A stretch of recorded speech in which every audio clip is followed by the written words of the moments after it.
नमस्कार दोस्तों, कैसे हैं आप सब।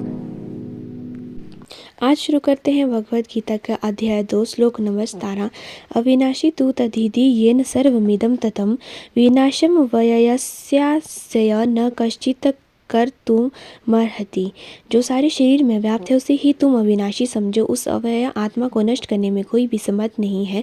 इसका तात्पर्य है, इस श्लोक में संपूर्ण शरीर में व्याप्त आत्मा की प्रकृति का अधिक स्पष्ट वर्णन हुआ है। सभी लोग समझते हैं कि जो सारे शरीर में व्याप्त है वह चेतना है।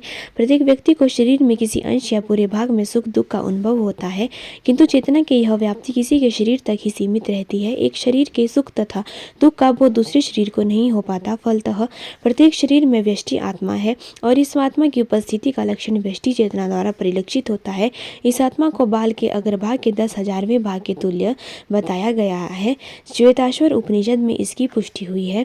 बालाग्रशत भागस्य शतधा कल्पितस्य च भागो जीवः स विज्ञेयः च स चानतयाय कल्पते। यदि बाल के अग्रभाग को 100 भागों में विभाजित किया जाए और फिर इनमें से प्रत्येक भाग को 100 भागों में विभाजित किया जाए तो इस तरह के प्रत्येक भाग की माप आत्मा का परिमाप है। इसी प्रकार यही कथन निम्नलिखित श्लोक में मिलता है। केशाग्रशत भागस्य शतांशः सादृशात्मकः जीवः सूक्ष्म स्वरूपोऽयं संख्यातीतो हि चित्कणः। आत्मा के परमाणुओं के अनंत कण हैं जो माप में बाल के अगले भाग के 10,000वें भाग के बराबर हैं। प्रकार आत्मा का प्रत्येक कण भौतिक परमाणुओं से भी छोटा है और ऐसे असंख्य कण हैं। यह अत्यंत लघु आत्मा स्फुलिंग भौतिक शरीर का मूल आधार है और इस आत्मा स्फुलिंग का प्रभाव सारे शरीर में उसी तरह व्याप्त है जिस प्रकार किसी औषधि का प्रभाव व्याप्त रहता है।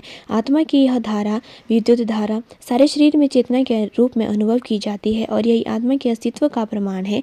सामान्य से सामान्य व्यक्ति भी समझ सकता है कि यह भौतिक शरीर चेतना रहित होने पर मृतक हो जाता है और शरीर में इस चेतना को किसी भी भौतिक उपचार से वापस नहीं लाया जा सकता। अतः यह चेतना भौतिक संयोग की फलस्वरूप नहीं है, अपितु आत्मा के कारण है। मुंडक उपनिषद में सूक्ष्म परमाणविक आत्मा की और अधिक विवेचना हुई है। एषु पुराण तमा चेतसा वेदितव्यो यस्मिन् प्राणः पश्चधा समिवेश प्राणेश्चितं सर्वमोतं प्रजानां यस्मिन् विशुद्धे विभवत्येष आत्मा।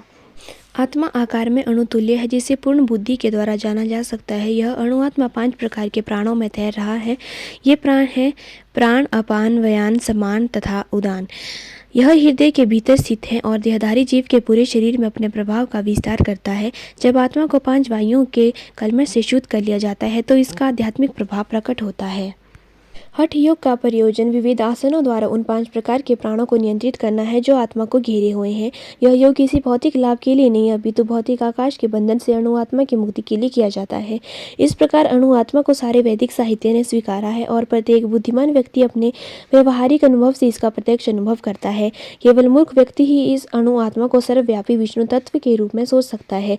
अणु आत्मा का प्रभाव पूरे शरीर में व्याप्त हो सकता है। मुंडक उपनिषद के अनुसार यह अणु आत्मा प्रत्येक जीव के हृदय में स्थित है। चूंकि भौतिक विज्ञानी इस अणुआत्मा को माप सकने में असमर्थ हैं, अतः उनमें से कुछ यह अनुभव करते हैं कि आत्मा है ही नहीं।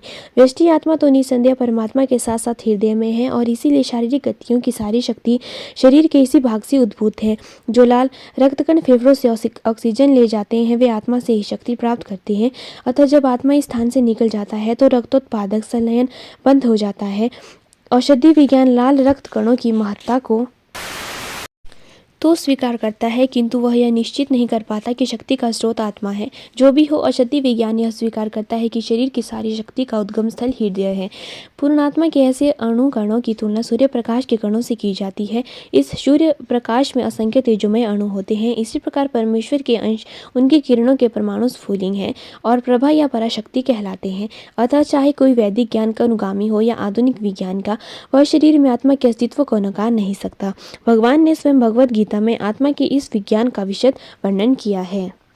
अंतवंत इमे देहा नित्यस्योक्ताः शारीरिणः अनाशिनो प्रमेयस्य तस्माद्यु धयस्व भारत। अविनाशी, अप्रमेय तथा शाश्वत जीव के भौतिक शरीर का अंत अवश्यंभावी है, अतः हे भरतवंशी युद्ध करो। इसका तात्पर्य है भौतिक शरीर स्वभाव से नाशवान है, यह तत्क्षण नष्ट हो सकता है और 100 वर्ष बाद भी। यह केवल समय की बात है, इसे अनंत काल तक बनाए रखने की कोई संभावना नहीं है। किंतु आत्मा इतना सूक्ष्म है कि इसे शत्रु देख भी नहीं सकता, मानना तो दूर रहा। जैसा कि पिछले श्लोक में कहा गया है, यह इतना सूक्ष्म है कि कोई इसके मापने की बात सोच भी नहीं सकता। अतः दोनों ही दृष्टि से शोक का कोई कारण नहीं है, क्योंकि जीव जिस रूप में है न तो उसे मारा जा सकता है, न ही शरीर को कुछ समय तक या अस्थायी रूप से बचाया जा सकता है। पूर्णात्मा के सूक्ष्म कण अपने कर्म के अनुसार ही यह शरीर धारण करते हैं, अतः धार्मिक नियमों का पालन करना चाहिए। वेदांत सूत्र में जीव को प्रकाश बताया गया है, क्योंकि वह परम प्रकाश का अंश है। जिस प्रकार सूर्य का प्रकाश सारे ब्रह्मांड का पोषण करता है, उसी प्रकार आत्मा के प्रकाश से इस भौतिक देह का पोषण होता है। जैसे ही आत्मा इस भौतिक शरीर से बाहर निकल जाता है, शरीर सड़ने लगता है, अतः आत्मा ही शरीर का पोषक है। शरीर अपने आप में महत्वहीन है, इसीलिए अर्जुन को उपदेश दिया गया कि वह युद्ध करे और भौतिक शारीरिक कारणों से धर्म की बलि न होने दे। य एनं वेति हन्तारं यश्चैनं मन्यते हतम् उभौ तौ न विजानीतो नायं हन्ति न हन्यते। जो इस जीवात्मा को मारने वाला समझता है तथा जो इसे मरा हुआ समझता है, वे दोनों ही अज्ञानी है, क्योंकि आत्मा न तो मारता है और न मारा जाता है। इसका तात्पर्य है जब देहधारी जीव को किसी घातक हथियार से आघात पहुंचाया जाता है, तो यह समझ लेना चाहिए कि शरीर के भीतर का जीवात्मा मरा नहीं। आत्मा इतना सूक्ष्म है कि इसे किसी तरह के भौतिक हथियार से मार पाना असंभव है, जैसा कि अगले श्लोकों से स्पष्ट हो जाएगा। नहीं, जीवात्मा अपने आध्यात्मिक स्वरूप के कारण बद्ध है। जिसे मारा जाता है या जिसे मरा हुआ समझा जाता है, वह केवल शरीर होता है, किंतु इसका तात्पर्य शरीर के वध को प्रोत्साहित करना नहीं है।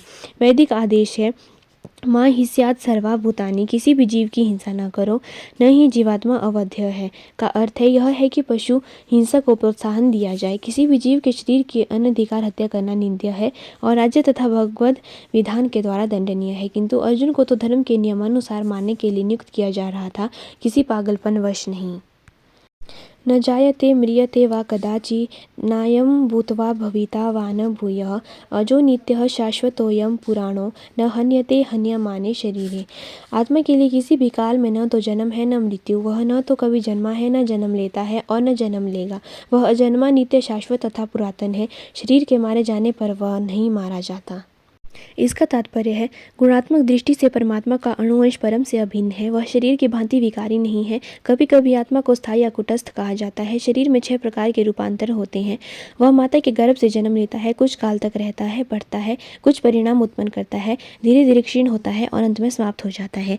किंतु आत्मा में ऐसे परिवर्तन नहीं होते। आत्मा अजन्मा है, किंतु चूंकि वह भौतिक शरीर धारण करता है, अतः शरीर जन्म लेता है।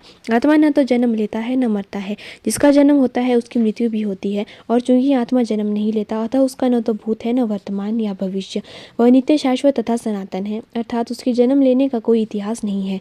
हम शरीर के प्रभाव में आकर आत्मा के जन्म मरण आदि का इतिहास खोजते हैं। आत्मा शरीर की तरह कभी विवृद्ध नहीं होता। अतः तथाकथित वृद्ध पुरुष भी अपने में बाल्यकाल या युवावस्था जैसी अनुभूति पाता है। शरीर के परिवर्तनों का आत्मा पर कोई प्रभाव नहीं पड़ता। आत्मा वृक्ष या किसी अन्य भौतिक वस्तु की तरह क्षीण नहीं होता। आत्मा की कोई उपसृष्टि नहीं होती। शरीर की उपसृष्टि संतानें हैं और वे भी व्यष्टि आत्माएं हैं, और शरीर के कारण वे किसी न किसी की संतानें प्रतीत होती हैं। शरीर की वृद्धि आत्मा की उपस्थिति के कारण होती है, किंतु आत्मा के न तो कोई उपवृद्धि है और न ही उसमें कोई परिवर्तन होता है। अतः आत्मा शरीर के 6 प्रकार के परिवर्तन से मुक्त है। कठोपनिषद में इसी तरह का एक श्लोक आया है, न जायते म्रियते वा विपश्चिन्न नायं कुतश्चिन्नं बभूव कश्चित् अजो नित्यः शाश्वतोऽयं पुराणो न हन्यते हन्यमाने शरीरे। इस श्लोक का अर्थ तथा तात्पर्य भगवद गीता के श्लोक जैसा ही है, किंतु इस श्लोक में एक विशेष शब्द विपश्चित का प्रयोग हुआ है, जिसका अर्थ है विद्वान या ज्ञानमय। आत्मा ज्ञान से या चेतना से सदैव पूर्ण रहता है, अतः चेतना ही आत्मा का लक्षण है। यदि कोई हृदयस्थ आत्मा को नहीं खोज पाता, तब भी वह आत्मा की उपस्थिति को चेतना की उपस्थिति से जान सकता है। कभी कभी हम बादलों या अन्य कारणों से आकाश में सूर्य को नहीं देख पाते, किंतु सूर्य का प्रकाश सदैव विद्यमान रहता है, अतः हमें विश्वास हो जाता है कि यह दिन का समय है। प्रातःकाल ज्यों ही आकाश में थोड़ा सा सूर्य प्रकाश दिखता है, तो हम समझ जाते हैं कि सूर्य आकाश में है।